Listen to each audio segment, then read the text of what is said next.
रणदीप सिंह सुरजेवाला ने सत्ता के गलियारों में खलबली मचा दी है। जो सत्ता बिल्कुल आराम से बैठी थी कि अब कोई रोकने टोकने वाला नहीं है, तो वही विपक्ष भी बिल्कुल शांत बैठा था। अब विपक्ष की भी नींद रणदीप सिंह सुरजेवाला ने कहीं ना कहीं उड़ा रखी है। रणदीप सिंह सुरजेवाला वो अलार्म है जिस अलार्म से सत्ता के साथ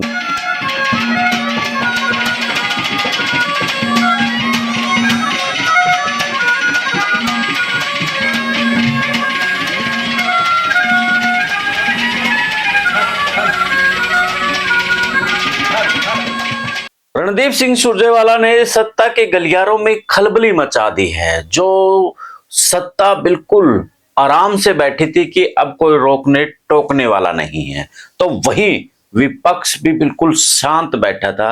अब विपक्ष की भी नींद रणदीप सिंह सुरजेवाला ने कहीं ना कहीं उड़ा रखी है। रणदीप सिंह सुरजेवाला वो अलार्म है जिस अलार्म से सत्ता के साथ में विपक्ष की भी नींद खुल ही जाती है।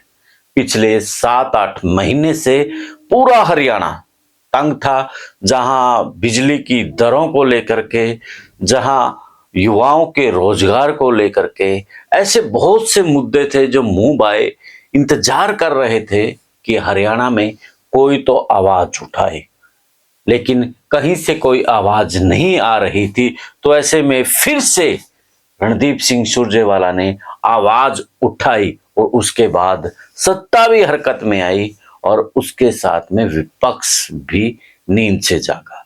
जो विपक्ष बिल्कुल खामोश हुआ बैठा था, उसको लगा कि अब कहीं रणदीप नंबर ना बना जाए, इसलिए वो भी सड़कों पर आ गया। यानी कि रणदीप सिंह सुरजेवाला की यही खासियत रही है कि वो जानता है कि इस तरीके से विपक्ष पर और सत्ता के ऊपर दबाव डालना है।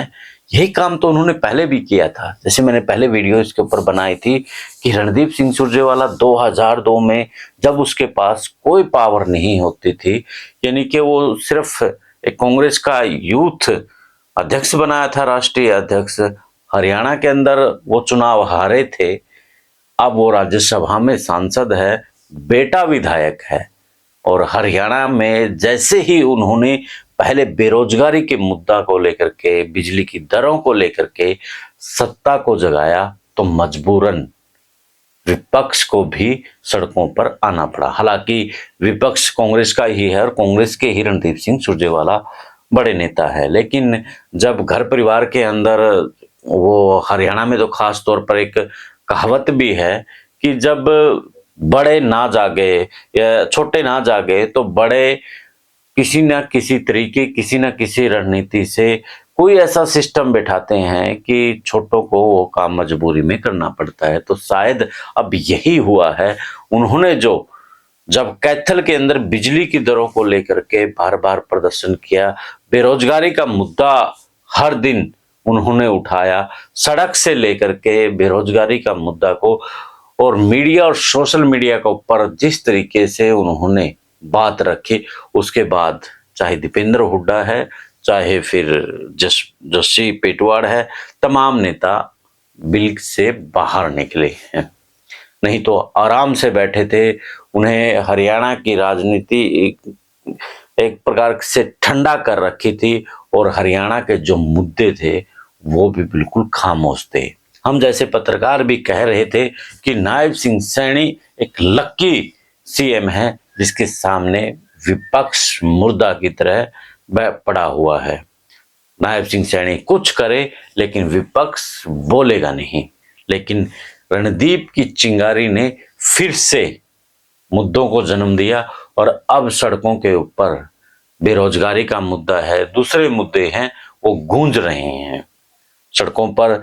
जहां छात्रों का आंदोलन हिसार का खड़ा हो गया है और कांग्रेस उसको बड़े जबरदस्त तरीके से लीड कर रही है और सत्ता को भी पसीना आया हुआ है।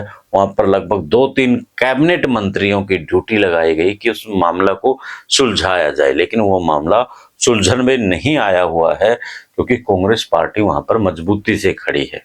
ये सब रणदीप सिंह सुरजेवाला की बदौलत से अब हो पाया है। तो क्योंकि तजुर्बा बोलता है। मैं आज रणदीप सिंह सुरजेवाला की बिडाई नहीं कर रहा हूं कि वो उससे मेरी कोई जान पहचान हो गई है या कोई और बात हो गई है।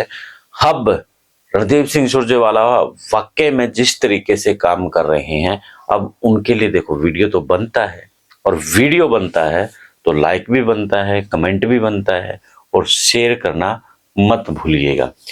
क्योंकि राजनीति की खबरों के पीछे जुड़ा विश्लेषण आपके सामने द इनसाइडर मीडिया लेकर के आता है। तो अभी शेयर का बटन दबाएं और इस वीडियो को ज्यादा से ज्यादा वायरल कर दें, और कमेंट करना मत भूलिएगा कि क्या आपको भी लगता है कि रणदीप सिंह सुरजेवाला की बदौलत से ही ये इतना बड़ा कारवां खड़ा हो गया है, विपक्ष खड़ा हो गया है, सत्ता में हड़बड़ाहट शुरू हो गई है। साथियों, कमेंट करना ना भूलिएगा। दे इजाजत, फिर मिलते हैं एक नए मुद्दे के नए विश्लेषण के साथ। जय हिंद, जय भारत, जय हरियाणा।